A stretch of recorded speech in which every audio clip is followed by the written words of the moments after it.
The alarm blared through the quiet command deck of the patrol ship. Captain Alan Wright jumped from his seat, his coffee cup tumbling to the floor. He had been on patrol near Jupiter for 3 weeks now, and nothing interesting had happened until this moment. "Report!" he shouted to his crew.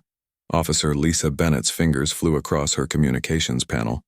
Her eyes widened as she turned to face her captain. "Sir, we're picking up multiple objects entering the solar system. They're not registering. On our regular scanners, I only caught them because of the new deep space array we installed last month." Wright leaned over her shoulder, studying the readouts. What he saw made his stomach drop. Hundreds of ships, maybe thousands, moving in. Perfect formation. This was no accident, this was no peaceful visit. "Can you intercept any communications?" he asked. Lisa nodded and adjusted her headset. "They're speaking in an unknown language, but our translation software is working on it." She paused, listening carefully. "Sir, I'm getting fragments. They're talking about conquest. They keep using a word that translates to routine or easy target." Wright's jaw tightened. "Send everything to Earth immediately. Priority Alpha. Use the quantum channel." "Yes, sir," Lisa replied, already sending the alert that would change human history forever. Back on Earth, Dr. Gregory Simmons was working late at NASA's main tracking facility. When his screen flashed with the incoming Priority Alpha message, he nearly knocked over his desk plant. He read the data 3 times before believing it. "My God," he whispered. His fingers trembled as he reached for the red phone that connected directly to the highest levels of government. Within an hour, Major Olivia Dawson stood before an emergency meeting of the United Nations Security Council. The room buzzed with fear and confusion as world leaders tried to grasp what was happening. "Ladies and gentlemen," Olivia began, her voice steady despite the chaos around her. "An hour ago, we confirmed the presence of an alien fleet entering our solar system. Based on their numbers and formation, we believe their intentions are hostile. The room erupted in panic. The Chinese representative shouted about hoaxes. The Russian diplomat demanded proof. The American president simply went pale. Olivia raised her hand for silence. 20 minutes ago, they sent a message to all major Earth broadcasting systems. She nodded to her assistant, who played the transmission. On the large screen, a tall, gray-skinned being appeared. Its 4 eyes blinked in sequence as it spoke in a deep, rumbling voice that the translation software rendered into English. "People of Earth, I am Admiral Krell of the Valkyrian Empire. Your planet has been selected for integration into our dominion. Resistance is pointless and will result in unnecessary destruction. We have conquered 37 systems before yours. None have successfully resisted. Prepare to receive our envoys and surrender your governing authority. You have 6 Earth hours to comply." The screen went black. The room remained silent for several long moments. "What are our options?" the British Prime Minister finally asked. President Laura Shepard of the United States stood up. "We appear to comply while we activate the Roswell Protocol." Several of the leaders looked confused, but others nodded knowingly. "For those not briefed on this," Shepard explained, "since the 1947 Roswell incident, major world powers have secretly been preparing for this exact scenario. We've been developing defensive technologies based on recovered alien artifacts." "You've been keeping this secret?"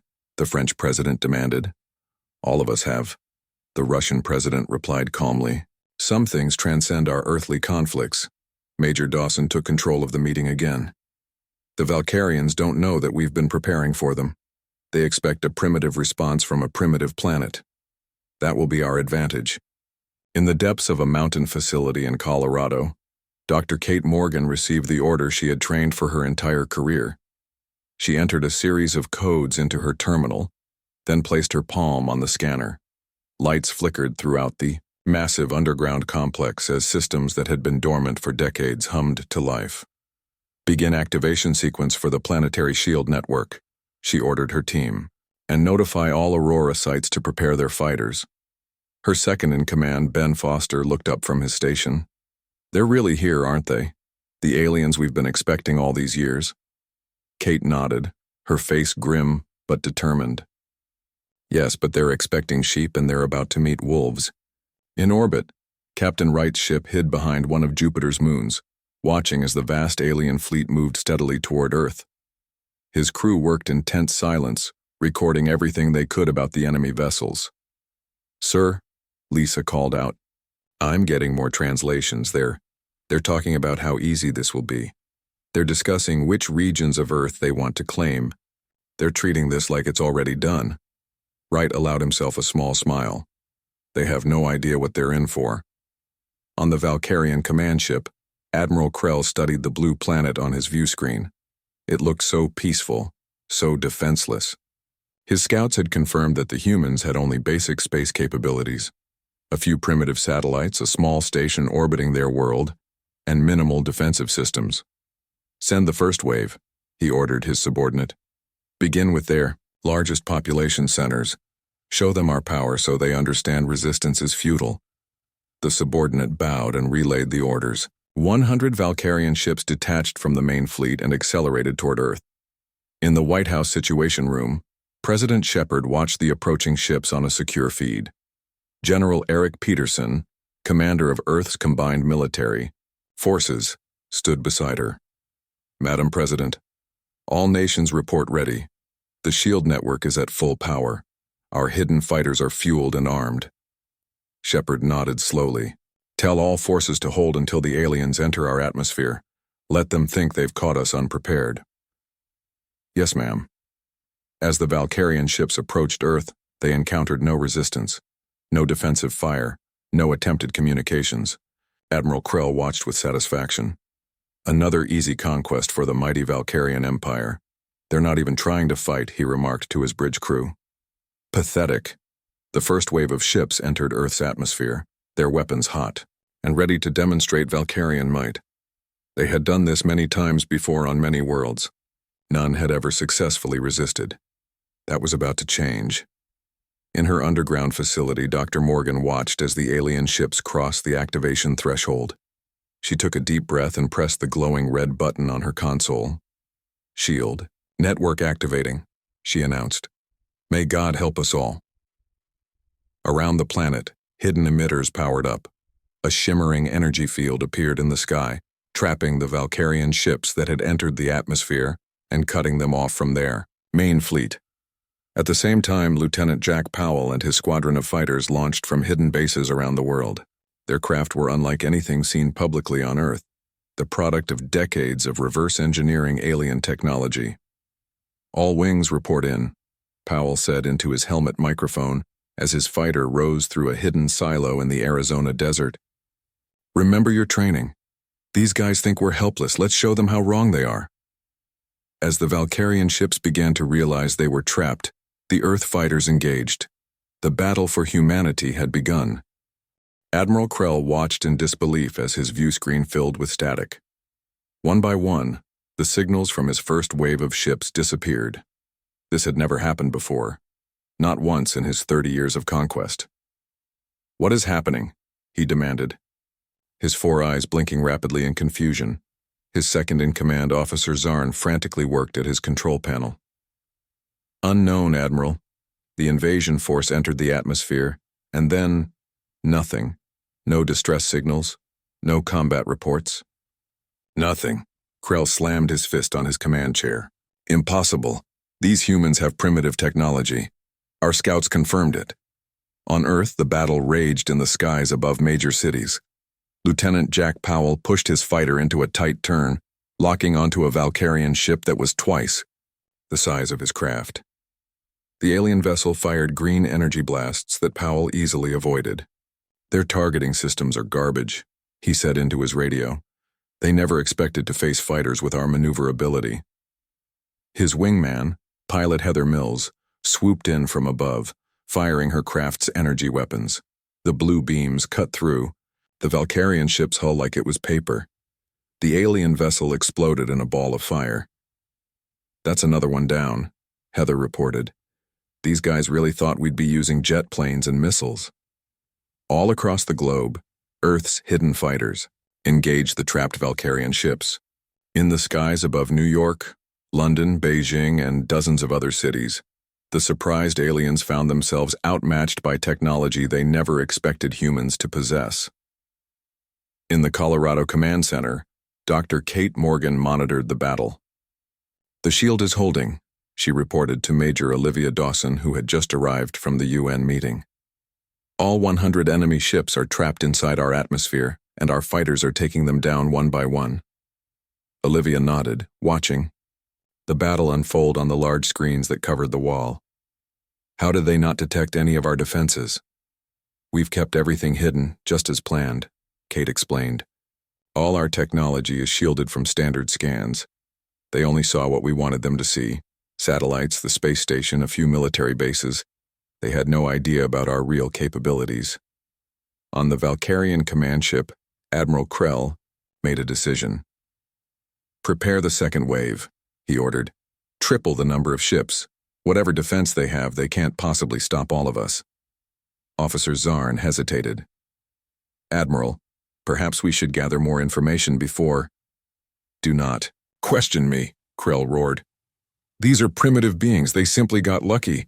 Send in the second wave immediately." 300 Valkyrian warships broke formation and headed toward Earth. This time they were ready for resistance. Their shields were at maximum power, and their weapons were fully charged. In orbit around Earth's moon, Commander Nicole Kelly received the alert about the approaching second wave. She stood on the bridge of a ship no human government had ever publicly acknowledged. The vessel was shaped like an arrowhead, its black hull absorbing light rather than reflecting it. "Luna. Base, this is Commander Kelly," she said into her communication system. "The enemy is sending a larger force. Request permission to reveal the orbital defense network." The response came quickly from General Peterson.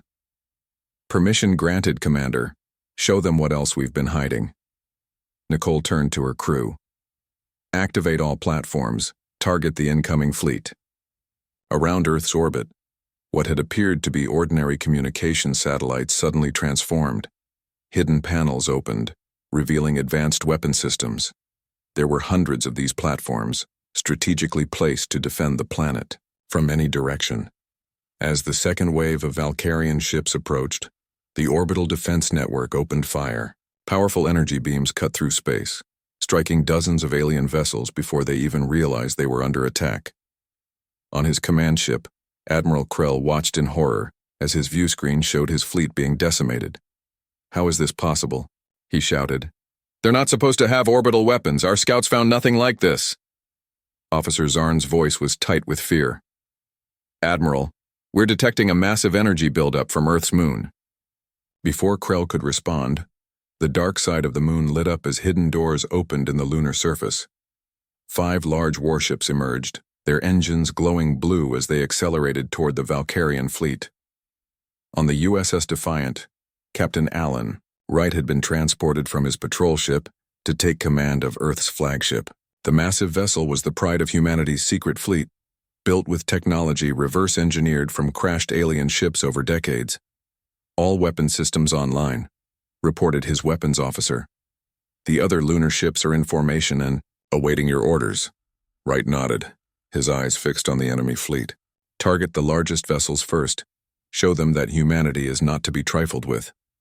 The 5 Earth warships opened fire, their advanced weapons tearing through the Valkyrian ships' shields like they weren't even there. In the Colorado facility, Chief Engineer Diane Foster explained to the gathered world leaders what was happening. "We didn't just copy alien technology," she said, pointing to the screen showing the battle. "We improved it, made it better, more efficient. The Valkyrians are using technology they stole from other worlds, but they don't truly understand how it works. We do." President Shepard watched the battle with a mixture of relief and concern. "Will this be enough to drive them away?" "If not," General Peterson replied, "we have more surprises waiting." Back in space, Admiral Krell was in a state of panic. Half his fleet was destroyed and the rest were being picked off by Earth's unexpected defenses. "Retreat," he finally ordered. "All ships fall back beyond their moon's orbit." The surviving Valkyrian ships turned and fled, pursued by Earth's lunar fleet. On the ground, in cities around the world, people cheered as they watched the alien ships being shot down by fighters they never knew existed. News reports showed the orbital weapons and the moon-based fleet driving away the invaders. In the White House Situation Room, General Peterson turned to President Shepard. "Madam President, the enemy is retreating, but they still outnumber our forces. What are your orders?" Shepard's face was determined. "Don't let them escape. Admiral Krell needs to understand that attacking Earth was his biggest mistake." "Yes." "Ma'am, Captain Wright received the orders aboard the Defiant. All ships, pursue the Valkyrian fleet. Don't let them regroup or call for reinforcements." As the Earth fleet chased the retreating aliens, Admiral Krell stared at the viewscreen in his command ship, watching as more of his vessels were destroyed. "What? Are these humans?" he whispered. "How could we have been so wrong about them?" Officer Zarn had no answer. They had all been wrong, and now they were paying the price for underestimating Earth. Colonel Sam Harris stood in the control center of America's Hidden Space Command. On the massive screen before him, red dots representing Valkyrian ships blinked out one by one. The blue dots of Earth's fleet moved in perfect formation, hunting down the retreating aliens. "Activate the rest of the orbital platforms," he ordered. "Don't let any of them escape to warn their empire." His assistant nodded and typed commands into her console. Around the Earth, hundreds more satellites that had appeared to be weather or communications equipment suddenly transformed. Weapon systems emerged from hidden compartments, targeting the fleeing Valkyrian ships. In space, Captain Alan Wright guided the USS Defiant through the chaos of battle. His ship shook as it absorbed a hit from a desperate Valkyrian cruiser. "Damage report," he called out. "Minimal damage to outer hull, sir," his first officer replied. "Their weapons aren't as powerful as we expected." Wright nodded and keyed his communication system. "All ships focus fire on the Valkyrian flagship. That's Admiral Krell's vessel. If we capture him, we can end this faster." The 5 Earth warships adjusted course, converging on the massive Valkyrian command ship. Their weapons fired in sequence, systematically taking down the alien vessel's shields. Inside his ship, Admiral Krell watched in horror as his defenses failed. "How is this happening?" he shouted at his crew. "These humans were supposed to be primitive. They weren't supposed to have this technology." Officer Zarn worked frantically at his station. "Admiral, I'm detecting energy signatures we've never seen before. Their weapons are based on Centraxian design, but they're more advanced, more efficient." "Centraxian? That's impossible. We wiped them out centuries ago." "Apparently some survived and reached Earth," Zarn suggested. "Or the humans discovered one of their abandoned outposts." Krell slammed his fist on his command chair. "Prepare the jump drives. We must return to the homeworld and warn the Emperor." Before his crew could comply, the ship rocked violently as the Earth vessel's combined firepower finally breached their shields. Back on Earth, Chief Engineer Diane Foster briefed the gathered world leaders on what was happening. The President and other officials watched in amazement as she explained the battle unfolding in space. "We've been preparing for this day since the Roswell crash," Diane explained. "The ship that crashed wasn't the first alien vessel to reach Earth. Throughout history, we've recovered crashed ships and studied their technology. The Valkyrians thought we were developing on our own, but we've had help, even if it was unintentional." "And you improved this technology?" the Chinese premier asked. Diane nodded proudly. "Humans are adaptable. We don't just copy, we innovate. The Valkyrians steal technology from worlds they conquer, but they don't truly understand how it works. We took the time to master it, to improve it. Our weapons are more powerful, our shields more efficient." On the main screen, they watched as Earth's fleet surrounded the crippled Valkyrian flagship. On the ground, people around the world watched the battle through telescopes and on news broadcasts. Many had fled to shelters when the invasion began, but now they emerged, looking up at the sky in wonder and pride. In New York City, a crowd gathered in Times Square, cheering as the giant screens showed Earth's hidden fleet driving back the alien invaders. Similar scenes played out in cities across the globe. Humanity had united against a common enemy, and they were winning. In orbit, Lieutenant Jack Powell led his fighter squadron in cleanup operations. The few remaining Valkyrian ships that had entered Earth's atmosphere were being hunted down one by one. Keep them contained within the shield, Jack ordered his pilots. Don't let any escape. Heather Mills called over the radio. Jack, I've got 3 trying to break through the shield over the Pacific, moving to intercept. Copy that. I'm right behind you.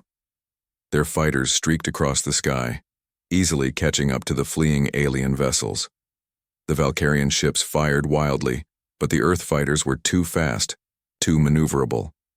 These guys really don't know how to handle someone who fights back, Heather commented as she destroyed another alien ship. Jack agreed. They're used to easy conquests. They've never faced a prepared opponent before. In the Colorado Command Center, Dr. Kate Morgan watched as the shield network performed perfectly, trapping the Valkyrian ships that had entered Earth's atmosphere. The system is stable, she reported to Major Olivia Dawson. We can maintain the shield indefinitely, Olivia nodded with satisfaction. And the orbital defense platforms? Working at full capacity. Colonel Harris reports that 70% of the Valkyrian fleet has been destroyed or disabled. On the view screen, they watched as Earth's warships surrounded the Valkyrian flagship.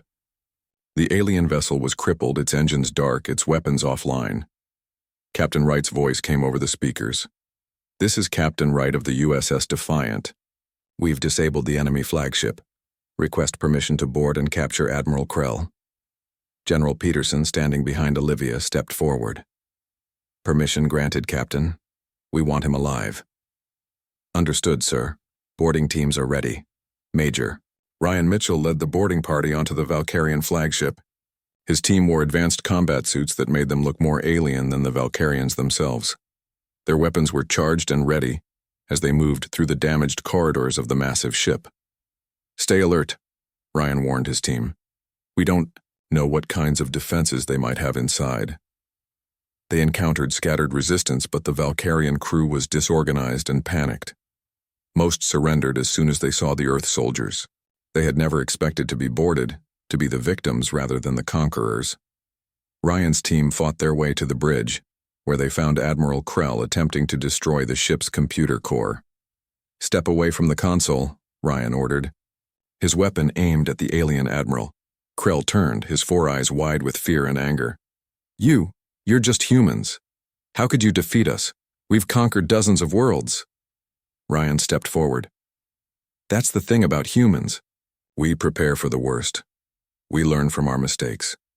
And we never, ever give up. The alien admiral was secured and transported to Earth for questioning. As he was led away, Krell looked around in shock at the human technology, finally understanding that he had made a terrible mistake in attacking this planet. In the White House Situation Room, President Shepard received the news of Krell's capture. She turned to the assembled world leaders. Ladies and gentlemen, the immediate threat has been contained, but we now know that there's an entire empire out there that considers us their enemy. We need to decide our next move. The Russian president spoke up. The Valkyrians attacked us without provocation. They would have enslaved our people, taken our resources. I say we take the fight to them. Murmurs of agreement filled the room. For the first time in history, Earth's nations were truly united by a common purpose. President Shepard nodded slowly. Then it's decided. We will show the galaxy that attacking Earth was a fatal mistake. Dr. Gregory Simmons worked quickly in the laboratory set up to study the Valkyrian technology. All around him, scientists from different countries examined pieces of the alien ships that had been shot down. The room buzzed with excited conversations, in many languages. Look at this, he said to his assistant, pointing at a computer screen. I've accessed their navigation system. It contains the coordinates of every world in their empire. His assistant, Dr. Allison Reed, looked over his shoulder. Including their homeworld? Gregory nodded, his eyes bright with excitement. And all their conquered planets. There are 37 of them, just like Krell said in his message. In another room, Major Olivia Dawson was interrogating Admiral Krell. The alien sat across from her, his 4 eyes blinking in different patterns. 2 armed guards stood nearby, their weapons ready. Your invasion failed, Olivia said simply. Now, tell us about your empire. Krell glared at her. You were supposed to be easy prey. How did you defeat us? We've been preparing for alien contact for decades, she replied. Now tell me about the other worlds you've conquered. Are there resistance movements we can contact? The alien admiral looked away. The other species are weak. They surrendered, without much fight. Not like you humans. Olivia leaned forward. That's because you've never encountered a species that spent most of its history fighting itself. We've been preparing for enemies we hadn't even met yet. In the main hangar of the Colorado facility, Lieutenant Jack Powell inspected the captured Valkyrian shuttle. It was smaller than Earth's fighters but had technology that could be useful. Can you fly it? Commander Nicole Kelly asked as she walked up beside him. Jack nodded. I think so. Their controls are strange, but I'm starting to figure them out. If we can master their technology, we can use it against them. Nicole smiled. Good, because we're going to need every advantage for what comes next. In the White House Situation Room, President Shepard met with her military advisors. On the large screen, they studied a map of the Valkyrian Empire that Dr. Simmons had extracted from the alien database. Their empire is spread across this area of the galaxy, General Peterson explained, pointing to the map. Their homeworld is here, and these are the planets they've conquered over the past 3 centuries. The president studied the map carefully.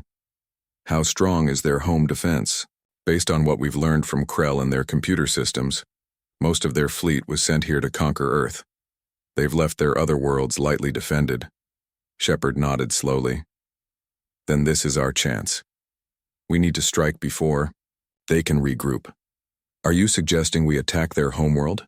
Asked the Secretary of Defense. Not directly, Shepard replied. We should focus on liberating the conquered worlds first. If we can free those planets and form alliances, we'll have a stronger position when we finally confront their homeworld. General Peterson nodded in agreement. Dr. Simmons has identified several worlds that were conquered recently. Their people would be the most likely to join us against the Valkyrians. President Shepard stood up. Prepare the fleet. We'll show the galaxy that humanity is not to be underestimated. On the USS Defiant, Captain Alan Wright addressed the crew on the ship's intercom.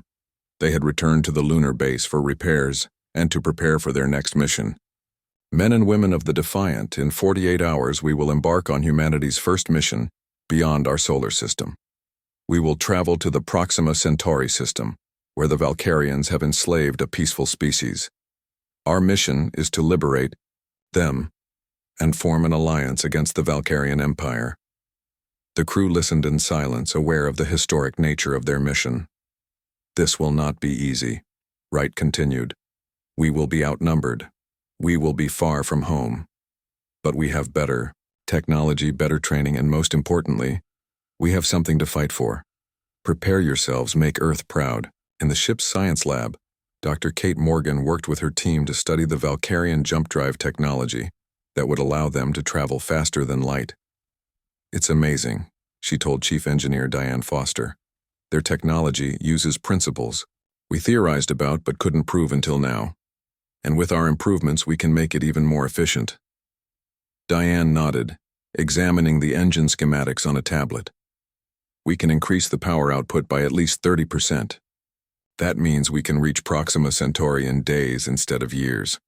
In a secure cell, Admiral Krell was visited by President Shepard. The alien stood as she entered, surprised by this unexpected meeting. Admiral, Shepard said calmly, I wanted to see you before we depart. Krell's eyes narrowed. Depart? Where are you going? To free the worlds you've enslaved, she replied. Starting with Proxima Centauri. The Admiral laughed, a harsh sound that echoed in the small cell. You think you can challenge the entire Empire? The ships you destroyed were just a small part of our fleet. President Shepard smiled coolly. A small part that you thought would be enough to conquer Earth. You underestimated us once. Your Emperor is about to make the same mistake. As she turned to leave, Krell called after her. Why are you doing this? We attacked you, not the other way around. Why not just defend your world and be content? Shepard paused at the door. Because that's not who we are. When we see oppression, we fight it. When we see people in chains, we free them. That's the difference between your empire and humanity. You fight to conquer. We fight to liberate. 2 days later, the Earth fleet gathered in orbit.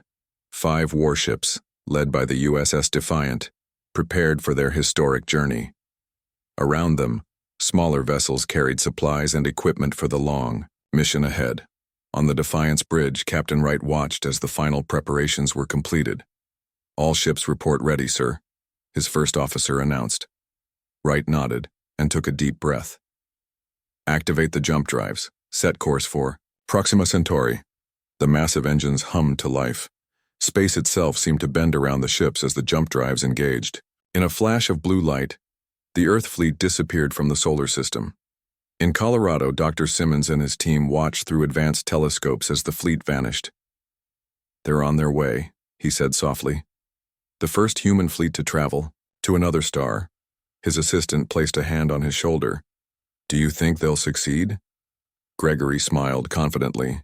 "I've seen what humanity can do when united. The Valkyrians have no idea what's coming for them." Across Earth, people prayed for the success of the mission. For the first time in human history, all nations stood together with a common purpose. The Valkyrian attack had done what centuries of diplomacy could not. It had truly united humanity. As the fleet traveled through the vastness of space, Lieutenant Jack Powell sat in his quarters, looking at a small photo of Earth taken from the moon.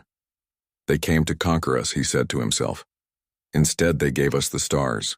The Earth fleet emerged from jump space near Proxima Centauri in a flash of blue light. Captain Alan Wright stood on the bridge of the USS Defiant, looking at the alien world on the main screen. It was a beautiful planet with 2 large oceans and 3 continents covered in lush vegetation. "Scan for Valkyrian ships," he ordered. His crew worked quickly, checking their sensors. Lieutenant Lisa Bennett looked up from her station with a smile. "Sir, we're detecting only 3 Valkyrian vessels in orbit. They appear to be patrol ships, not warships." Wright nodded. This confirmed what they had learned from Admiral Krell's ship. The Valkyrians had sent most of their fleet to conquer Earth, leaving their other territories lightly defended. "They never expected to need heavy defenses here," Commander Nicole Kelly noted. "They thought their conquered worlds were fully under control. And they never imagined someone would come to liberate them," Wright added. "Battle stations. Let's show." The Valkyrians that attacking Earth was just the beginning of their problems. The 5 Earth ships spread out, quickly approaching the unsuspecting Valkyrian patrol vessels. The aliens barely had time to send a distress signal before they were destroyed by the superior Earth weapons. On the planet's surface, in the main Valkyrian Control Center, Governor Vex received the alert about ships appearing in orbit. Before he could organize a defense, his communications officer shouted in panic, "Governor, the patrol ships have been destroyed. The attacking vessels are not in our database." Vex rushed to the screen. "Impossible. Who would dare attack us? Send a message to the homeworld immediately." Before his order could be carried out, the building shook as explosions erupted across the Valkyrian compound. Earth shuttles had landed, carrying Major Ryan Mitchell and his Special Forces team. In orbit, Captain Wright received reports of the ground assault. "Major Mitchell's team has secured the landing zone. The native resistance fighters are joining them." The native species of Proxima Centauri were tall, slender beings with blue skin and large eyes. For 20 years, they had lived under Valkyrian rule, forced to work in mines and factories. Now, seeing the Earth forces attacking their oppressors, they grabbed whatever weapons they could find and joined the fight. Major Mitchell led his team through the Valkyrian compound, freeing prisoners and taking control of key systems. The aliens fought back, but they were unprepared and outnumbered as more natives joined the Earth forces. "This facility is the main control center for the entire planet," Mitchell told his team. "Once we take it, the Valkyrians will lose their ability to coordinate their forces." Governor Vex tried desperately to organize a defense, but it was too late. The door to the control room burst open, and Earth soldiers rushed in, their weapons aimed at the Valkyrian officials. "Surrender now," Mitchell demanded. Vex looked at the human soldiers in shock and fear. "Who are you? Where did you come from?" "We're from Earth," Mitchell replied. "The planet your empire tried to conquer last week." The governor's eyes widened, in recognition and horror. That's impossible. How could you travel here so quickly? How could you defeat our forces? You made a big mistake attacking us, Mitchell said simply. Now you're paying for it. Within hours, the entire planet was free from Valkyrian control. The native people celebrated in the streets, thanking the humans who had liberated them. Their leader, a tall female named Zalia, met with Captain Wright and President Shepard, who had joined the mission via holographic communication. For 20 years we have suffered under Valkyrian rule, Zalia said, her voice filled with emotion. We thought no one would ever help us. How can we repay you? President Shepard smiled. By joining us. The Valkyrians have conquered many worlds. Together, we can free them all. Zalia bowed deeply. We will fight alongside you. The Valkyrians took everything from us. Now we will take back our freedom and help others do the same. News of the liberation spread quickly across the Valkyrian Empire. Using the communication systems on Proxima Centauri, Dr. Gregory Simmons sent messages to other conquered worlds, telling them about Earth's victory and promising help. Resistance movements are forming on 12 other planets, he reported to President Shepard. The Valkyrians are losing control. On the Valkyrian homeworld, Emperor Drax received the shocking news. His advisors cowered as he raged in his throne room. How could this happen? He shouted. Who are these humans? How did they defeat our forces and travel to Proxima Centauri so quickly? His chief scientist stepped forward nervously. Your Majesty, we have analyzed the reports. The humans appear to have improved upon our technology. Their weapons are more powerful, their shields stronger, and their jump drives more efficient. The Emperor glared at him. That's impossible. How could a primitive species advance so quickly? We don't know, Your Majesty, but they're not stopping. Reports indicate they're planning to liberate other worlds. Within weeks, the Earth fleet, now joined by ships from Proxima Centauri and 2 other liberated planets, attacked 3 more Valkyrian outposts. Each victory brought more allies to their cause. Species that had been conquered years or even decades ago joined the growing coalition against the Valkyrian Empire. The Galactic Council, a loose alliance of free worlds that had ignored the Valkyrians. Conquest for centuries finally took notice. They called an emergency session as reports of the Empire's defeat spread. Captain Wright and Dr. Kate Morgan represented Earth at this historic meeting. They stood before representatives of 20 different alien species, most of whom had never heard of humans before. The evidence is clear, Dr. Morgan said, showing recordings of Valkyrian atrocities on conquered worlds. The Empire has enslaved dozens of peaceful species. They attempted to do the same to Earth, but we were ready for them. The council members murmured among themselves, impressed by the humans' capabilities and disturbed by the evidence of Valkyrian cruelty.